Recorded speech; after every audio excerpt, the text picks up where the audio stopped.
ये चीज़ नहीं है।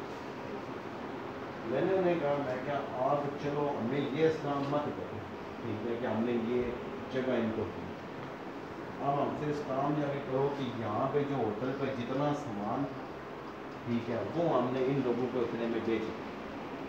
ये हमारे पास एक प्रूफ हो कि भजन कल किसी आके दोबारा सब्जी रखते ना